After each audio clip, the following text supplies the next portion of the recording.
Hi అండి. అందరూ ఎలా ఉన్నారు? మేమైతే బాగున్నాం. మీరు కూడా బాగుండాలని కోరుకుంటున్నాను. ముందుకి ఈ సంవత్సరం డిఎస్సి రాస్తున్న వాళ్ళందరికీ ఆల్ ద బెస్ట్ అండి. అందరూ కూడా ఎగ్జామ్ బాగా రాయాలి. మంచి మార్క్స్ రావాలని కోరుకుంటున్నానండి. ఎగ్జామ్ మనకి నోటిఫికేషన్ అనేది ఇవ్వడం జరుగుతుంది. డిసెంబర్‌లో ఖచ్చితంగా ఇస్తారండి. అందువల్ల అందరూ కూడా ఇప్పటి నుంచే బాగా చదవండి. నోటిఫికేషన్ ఇస్తారు. ఎప్పుడో ఇస్తారో చదువుదాంలని వెయిట్ చేయకుండా ఇప్పటి నుంచే మనం బాగా చదువుకుంటే మంచి మార్క్స్ అనేవి రావడం జరుగుతుంది. అన్ని సబ్జెక్టులు కూడా టచ్ చేయండి. బాగా చదవండి. నేనేమో డిఎస్‌కి సంబంధించి అన్ని వీడియోస్ పోస్ట్ చేస్తానండి. ఖచ్చితంగా మంచి బిట్స్ అనేవి రావడం జరుగుతుంది. ఈరోజు టాపిక్ ఏంటంటే తెలుగు కంటెంట్ అండి. అది only Telugu 6th class Telugu text books సంబంధించి అన్ని వీడియోస్ చేస్తున్నాను. దీనికి ముందు 3rd, 4th, 5th Telugu text బుక్‌లు కంప్లీట్ అయిపోయాయి. ఆ వీడియోస్ కూడా నేను పెట్టాను. ఒకసారి చూడండి. అందులో కూడా మనకి బిట్స్ రావడం జరుగుతుంది. దానికి తోడు అన్నీ పాత సిలబస్, కొత్త సిలబస్ అన్నీ కూడా కవర్ చేస్తున్నానండి. ఇది 6th క్లాస్‌కి సంబంధించి 10వ వీడియో అనుకుంటా. చాలా వీడియోస్ చేశాను. అంతే కంటెంట్ ఎక్కువగా ఉంది. పాతది, కొత్తది కలిపి. అందువల్ల నేను వీడియోస్ ఎక్కువ అవుతున్నాయి 6th క్లాస్‌కి. అదే 3rd, 4th, 5థ్‌కి అయితే వీడియోస్ తక్కువే తొందరగానే అయిపోయింది ఆ సిలబస్ అనేది. Text books. ఇవి మాత్రం కొంచెం మన టైం తీసుకుంటుంది. అందువల్ల ఒకసారి చూడండి. కొన్ని వీడియోస్ నేను డిస్క్రిప్షన్‌లో పెడతాను. ఒకసారి చెక్ చేసుకోండి. చాలా ఇంపార్టెంట్ బిట్స్. చాలా వీడియోస్ చేశాను. అందులో ఇదొక లెసన్ అండి. ఈ మనీ పూసలు అనేది ఒక లెసను. వీడియో నచ్చితే లైక్ చేయండి, షేర్ చేయండి, సబ్స్క్రైబ్ చేయండి ఫ్రెండ్స్. ఓకే. ఇప్పుడు మన టాపిక్‌లోకి వెళ్దాము. చూడండి మనీ పూసలు. ఈ లెసన్ పేరేంటంటే మనీ పూసలండి. ప్రక్రియ ఏంటంటే శతకం. ఇవి అడుగుతూ ఉంటారండి. మణిపూసలు అనే పాట యొక్క ప్రక్రియ ఏంటి అని అడుగుతుంటారు. ఇతివృత్తం అంటే ఏంటి? ఇతివృత్తం ఏంటి అని అడుగుతూ ఉంటారు. ఇవన్నీ చాలా ఇంపార్టెంట్ అండి. అందువల్ల ప్రక్రియ చెప్తున్నాను, ఇతివృత్తం కూడా చెప్తున్నాను. ఓకే. శతక పద్యాల ద్వారా విద్యార్థుల నైతిక విలువలు పెంపొందించి మంచి పౌరులుగా తీర్చిదిద్దుని ఈ పాఠం ఉద్దేశం. చూడండి, ఇగో ఇది మణిపూసలు అనే ఇది శతక పద్యాల ద్వారా విద్యార్థులు నైతిక విలువలను పెంపొందించి మంచి పౌరులుగా తీర్చిదిద్దడం ఏ పాట యొక్క ఉద్దేశం అని అడుగుతూ ఉంటారండి మనకు. అందువల్ల ఇది కూడా ఇవ్వడం జరిగింది మణిపూసలో. నెక్స్ట్ భాషా భాగాలు 5 అండి. చూడండి భాషా భాగాలన్నీ మనకి 5. ఒకటి చూడండి, అవి నామవాచకం పేర్లు తెలిపేది. సర్వనామం పేర్లకు బదులుగా వాడేది. అంటే వారు, వీరు, ఆమె, ఈమె అలాంటివని సర్వనామాలు. క్రియ అంటే పనిందులు చేస్తుంది. వెళ్ళింది, వచ్చింది, తిన్నది, పడుకున్నది అవి. విశ్లేషణం నామవాచకం సర్వనామం యొక్క గుణాలను తెలిపేది విశేషణం. ఏంటి ఎర్రగా, నల్లగా, తెల్లగా, అందంగా అవన్నీ కూడా విశేషతలు. చూడండి అవ్యయం అంటే లింగ వచన విభక్తులు లేని పదాలను మనం ఏమంటామంటే అవ్యయమనం అంటారు. మొత్తం భాషా భాగాలు 5 అండి. నామవాచకం, సర్వనామం, క్రియ, విశేషణ, అవ్యయం. అలాగే మనకి చూడండి కర్త. కర్త అంటే పని చేసేవాడిని కర్త అంటాం. కర్మ అంటే పని ఫలితాన్ని అనుభవించేది మనకి ఏమవుతుంది? కర్మ అవుతుంది. కర్త అంటే పని చేసేవాడు. కర్మ అంటే పని ఫలితాన్ని అనుభవించేది. క్రియ అంటే చేయబడే పని. క్రియ అంటే చేయబడే పని. ఈ లెసన్‌కి సంబంధించి మనకి కొన్ని బిట్స్ ఇచ్చారు. మణిపూసలకు సంబంధించి ఆ బిట్స్ అనేవి మనం చూద్దామండి. మణిపూసల పాఠ్యభాగం యొక్క ఇతివృత్తం ఏంటి? ఇతివృత్తం అడిగాడు. ఏంటి? నైతిక విలువలు, స్నేహం విలువ, పఠనాభివృద్ధి, సామాజిక స్పృహ ఏంటండి అని అడుగుతున్నారండి. మనకి ఇక్కడ ఆప్షన్ 1 నైతిక విలువలు. మణిపూసల పాఠ్యభాగం యొక్క ఇతివృత్తం ఏంటంటే నైతిక విలువలు. పద్యపాదాలను సరైన క్రమంలో అమర్చండి. పద్యపాదాలను సరైన క్రమంలో అమర్చండి. చూడండి, మూట నొక్క మాట ముద్దు కృష్ణ, బాలుడేల పోవు పనుల వెంట, మామిడేల పూచ మండు వేసంగిని, రాజు సేన నేల రహి చేచుచుండు. ఇందులో ఏంటి అంటే మనకి లైన్గా పేర్చాలి. తారుమారు చేసి ఇచ్చాడు, మనం లైన్గా పెట్టాలి. మనకి ఇక్కడ ఆప్షన్ 1 అనేది కరెక్ట్ అవుతుంది. ఏంటి? ఫస్ట్ది ఈ మామిడేల పూచ మొండు వేసంగిని, అలాగే బాలుడేల పోవు పశుల వెంట, అలాగే రాజు సేన నేల రహి చేచుచుండును, మూట నొక్కు మాట ముద్దు కృష్ణ. మనకి ఇవి ఫస్ట్ది ఈ, తర్వాత ఆ, తర్వాత ఈ, తర్వాత ఆ. ఇవన్నీ మనకి ఇది పద్యం అనేది మనకి లైన్ పెట్టమన్నాడు. పరయణము పరమ పరణ పరయణము పరమ డాష్ కల్లన్ ఖాళీల సరైన పదాన్ని గుర్తించండి. న్యాయ మార్గము, సత్య సాంగత్యము, ధర్మ పదము, ధర్మ అధర్మాలు ఏమవుతాయి మనకి ఇక్కడ అంటే మనకి ఇక్కడ ఆప్షన్ 4 అండి. మనకిక్కడ ఆప్షన్ 3 అండి కరెక్ట్ అవుతుంది. మనకిక్కడ ఆప్షన్ 3 అనేది కరెక్ట్ అవుతుంది. ధర్మపదం అనేది కరెక్ట్ అవుతుందండి. నెక్స్ట్ మనకి 4వది తనువుని విరిగిన ఎలుగుల డాష్ తర్వాత వచ్చే పద్య పాదాన్ని గుర్తించండి అన్నాడు. నరవర యప్రియము తన మనంబున కగుదా జనయించుకలేని చోట జగడము చోటన్ మనుజునకు నిలువ తగ్గదు మహిళ స్మతి ననువును బుచ్చంగము ఇతినిష్ఠురతన్ అనేది ఇచ్చారు. మనకి ఇక్కడ ఏంటి అడుగుతుందనండి, తనువుని విరిగిన ఎలుగుల అని అన్నట్టు. మనకి ఇక్కడ ఆప్షన్ 4 అనేది కరెక్ట్ అవుతుంది. ననువును బుచ్చంగా వచ్చు నతినిష్ఠురతన్ మనకి ఆప్షన్ 4 అనేది ఇక్కడ కరెక్ట్ అవుతుంది. నెక్స్ట్ తన వారు లేని చోటను జనించుకలేని చోట డాష్ చోటన్ ఖాళీలో సరైన పదాన్ని గుర్తించండి.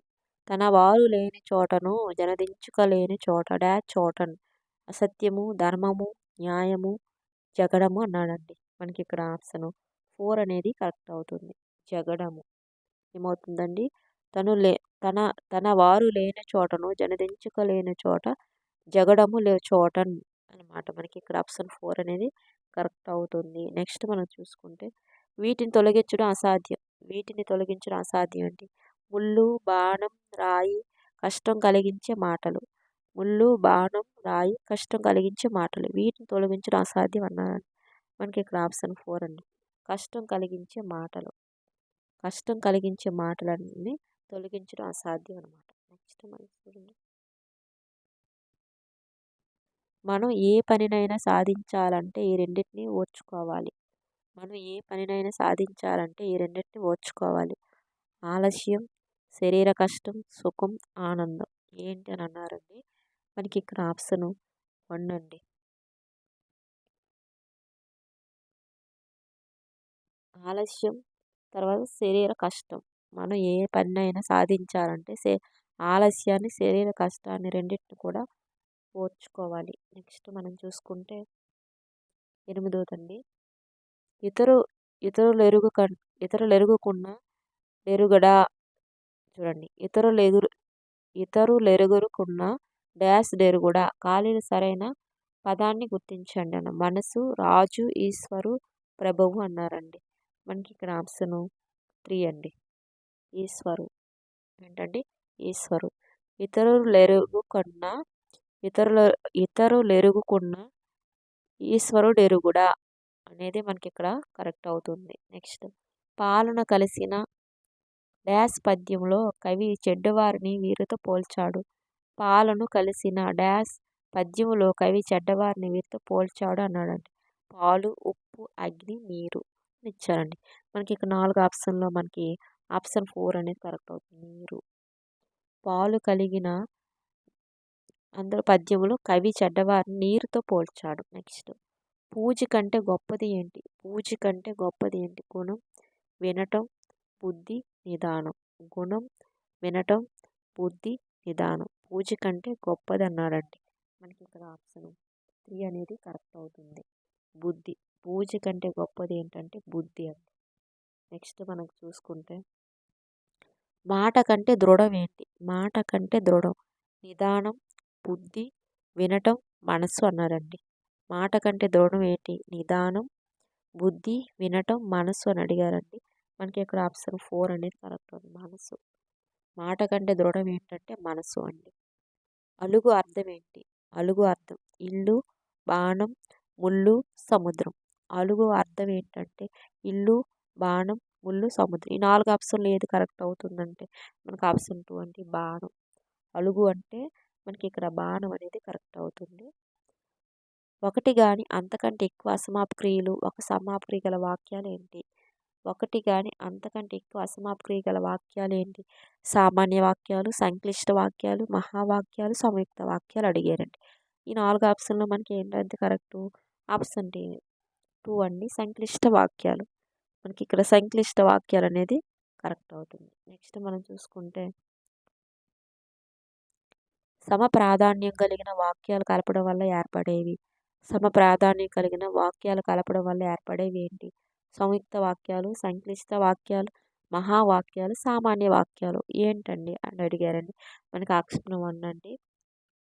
సంయుక్త వాక్యాలు సమ ప్రాధాన్యం కలిగిన వాక్యాలు కలపడం వల్ల ఏర్పడేవి సంయుక్త వాక్యాలు. ఇవండి మణిపూసలకు సంబంధించి బిట్స్ అండి. తర్వాత ఏమో స్నేహబంధం అండి. నెక్స్ట్ లెసన్ ఏంటంటే స్నేహబంధం. అదే 6th క్లాస్లోనే మనకి స్నేహబంధానికి సంబంధించి బిట్స్ అనేవి తెలుసుకుందామండి. ఓకే అండి, ఇప్పుడు మనం మళ్ళీ టాపిక్లోకి వచ్చేద్దాం. వీడియో నచ్చితే లైక్ చేయండి, షేర్ చేయండి, సబ్స్క్రైబ్ చేయండి. ఇప్పుడు మనం చూసుకుంటే స్నేహబంధం అండి. స్నేహబంధం పాఠం యొక్క ప్రక్రియ ఏంటంటే కథ అండి. ఇతివృత్తం స్నేహం విలువ. స్నేహబంధం యొక్క ఇతివృత్తం ఏంటంటే స్నేహం విలువ. ప్రక్రియ ఏంటంటే కథ అండి. స్నేహం వల్ల కలిగే లాభాన్ని గురించి తెలిపే కథ. పంచతత్వంలోని పితోపదేశంలో ఉందండి. పితోపదేశంలో ఉండి ఈ స్నేహబంధం అనేది పంచతంత్రం కథల్లోని పితోపదేశంలో ఉందండి ఇది స్నేహబంధం. మంచి స్నేహితులు తమ స్నేహితుల కోసం ప్రాణాన్ని ఇవ్వడానికి సిద్ధంగా ఉంటారనే భావాన్ని తెలియజేస్తుంది స్నేహబంధం. చూడండి, మంచి స్నేహితులు తమ స్నేహితుల కోసం ప్రాణాన్ని ఇవ్వడానికి సిద్ధంగా ఉంటారు. నెక్స్ట్, ఈ కథలో ఎలుక పేరు హిరణ్యకం, తాబేలు పేరు మంతరకం, కాకి పేరు లఘుపతనకం, జింక పేరు చిత్రాంకుడు. చూడండి, ఈ ఈ పాత్రలు కూడా ఇవ్వడం జరుగుతుంది మనకు ఒక్కొక్కసారి. మనకి చూడండి, ఎలుక పేరేమో హిరణ్యకం, తాబేలు పేరు మంతరకం, కాకి పేరు లఘుపతనకం, జింక పేరు చిత్రాంగుడు. నెక్స్ట్ మనం చూసుకుంటే బిట్స్ అండి. ఇదే దీనికి సంబంధించి కొన్ని బిట్స్ ఇచ్చారు. స్నేహబంధ పాత్రలను జంతువుల పేర్లతో జతపరచండి. చూడండి ఎలా ఇచ్చాడు బిట్స్. స్నేహబంధ పాత్రలను జంతువుల పేర్లతో జతపరచండి అన్నాడండి. మనకి ఇక్కడ చిత్రాంగుడు అలా ఇచ్చాడు. ఒకసారి మనం చూద్దాము. మనకి ఇక్కడ ఆప్షన్ 1 అనేది కరెక్ట్ అవుతుందండి.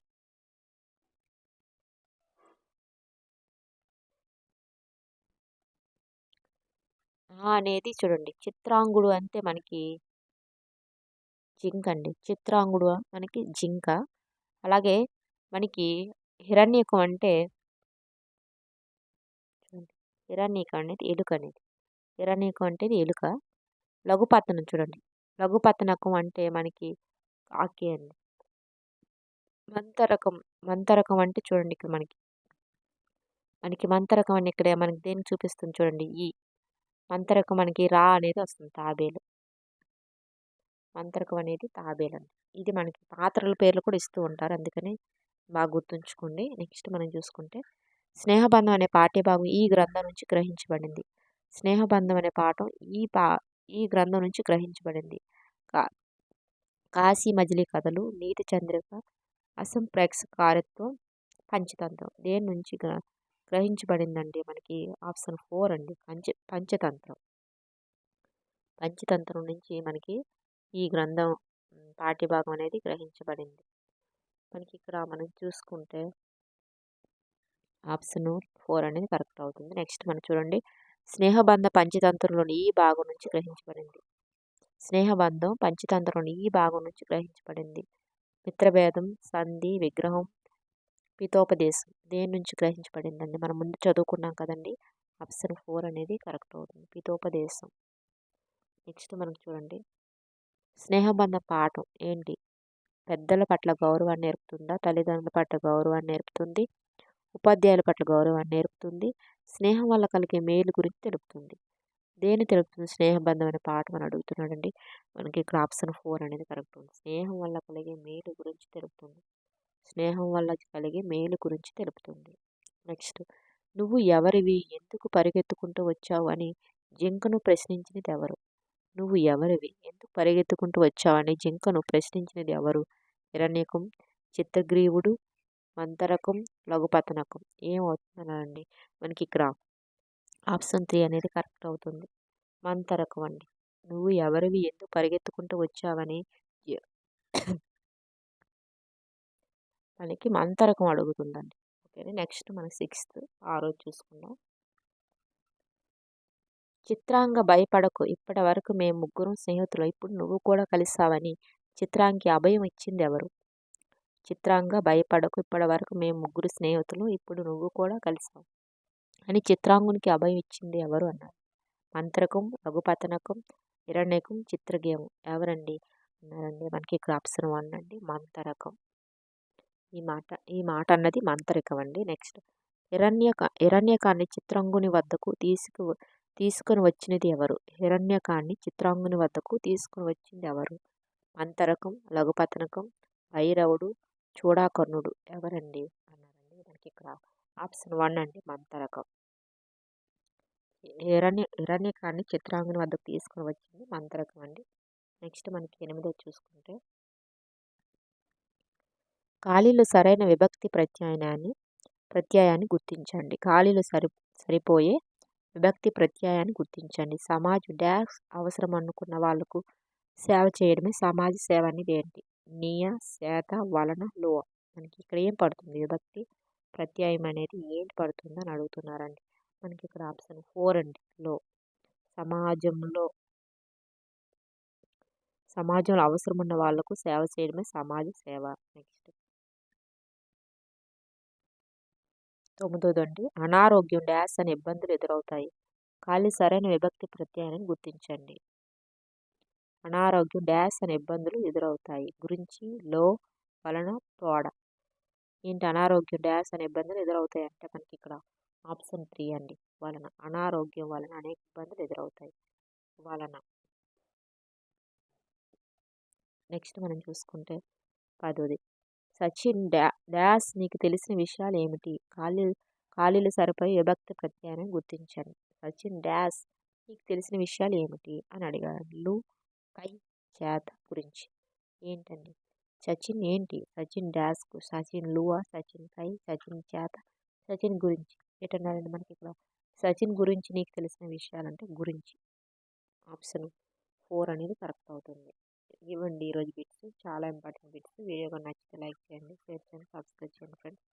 చాలా ఇంపార్టెంట్ బిట్స్ ఇవి. మళ్ళీ 6th క్లాస్ సంబంధించి మరొక వీడియోతో మళ్ళీ కలుసుకుందాము.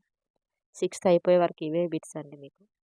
6th క్లాస్ అయిపోయాక నేను 7th క్లాస్ స్టార్ట్ చేస్తాను. నేను దీనిలో ఇలా చెప్తుంటే మీకు అన్నీ కూడా క్లియర్గా అర్థమవుతాయి. లెసన్ వైజ్, క్లాస్ వైజ్ అన్నీ కూడా మీకు వివరించడం జరుగుతుంది. ఓకే అండి, మరొక వీడియోతో మళ్ళీ కలుసుకుందాం. టేక్ కేర్ అండి, బాయ్.